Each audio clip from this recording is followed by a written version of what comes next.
And welcome back to our panel discussion, Data-Centric Approaches to Government in the Cloud, sponsored by Avnet Government Solutions and NetApp here on Federal News Radio 1500 AM and federalnewsradio.com. Our guests today are Darren House, the Chief Technology Officer at Microtech and former Director of Technology Solutions at Avnet Government Solutions. Stephen Hernandez is the Chief Information Security Officer in the Office of Inspector General at Health and Human Services. Harry Lee is the Deputy Chief Information Officer for the Census Bureau, Walter Harris, the Chief Operating Officer for the FDA, and Raj Rana, the Senior Systems Engineering Manager for Partner Ecosystems at NetApp. And before the break, we were talking about this idea of the gravity and largeness and continuing growth of data. Petabytes, exabytes, I don't know what comes beyond that, but petabytes, maybe many, many bytes, versus applications which don't grow in that manner.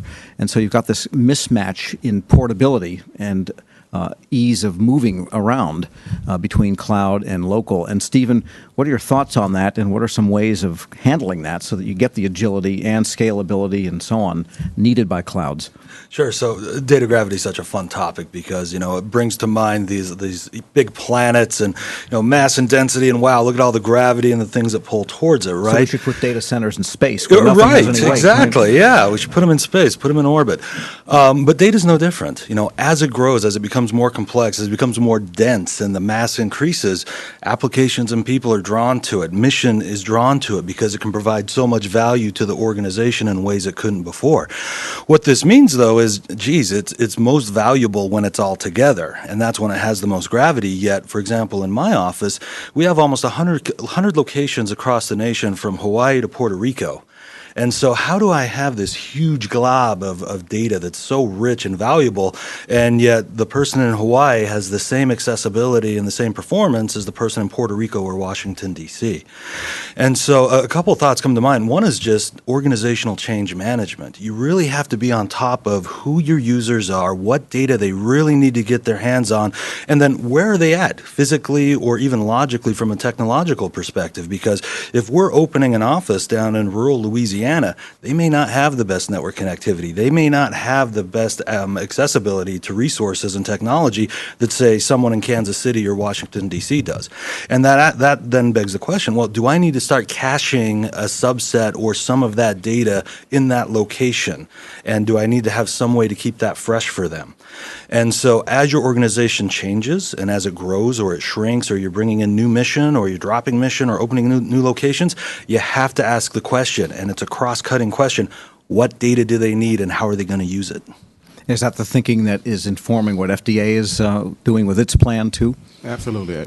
In line with Stephen's comments, so mobility for us means having people to be able to work anywhere, no matter where they are, have access to data no matter where they are.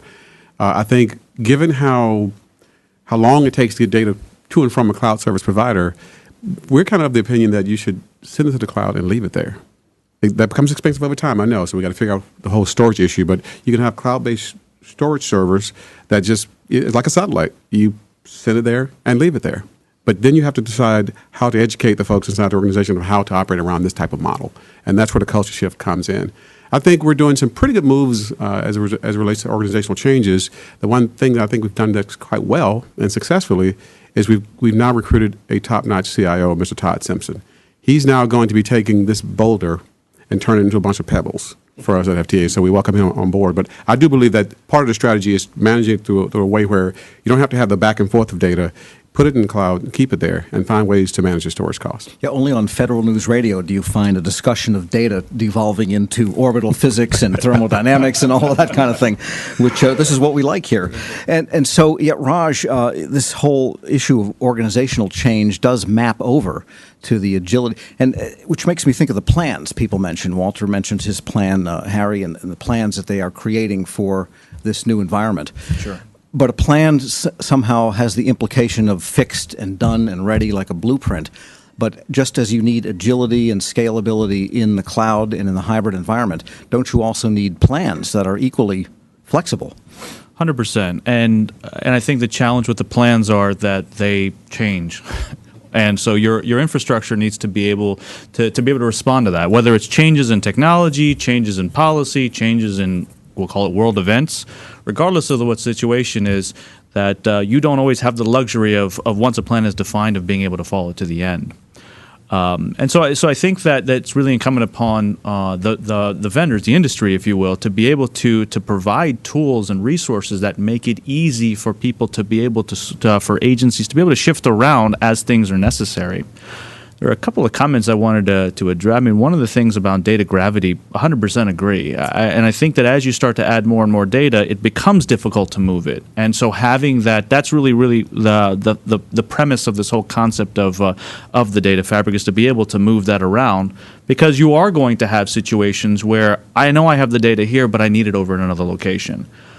Similar type things, right, to what we're doing in with Department of Defense, right? You have challenges, obviously, with rural locations in CONUS, but there's other, when you're deployed, there's similar challenges you have, and you may not have any internet connection, or you may not have any of that, but you still need to be able to be part of that overall fabric. And when time comes back and you do have the internet connection,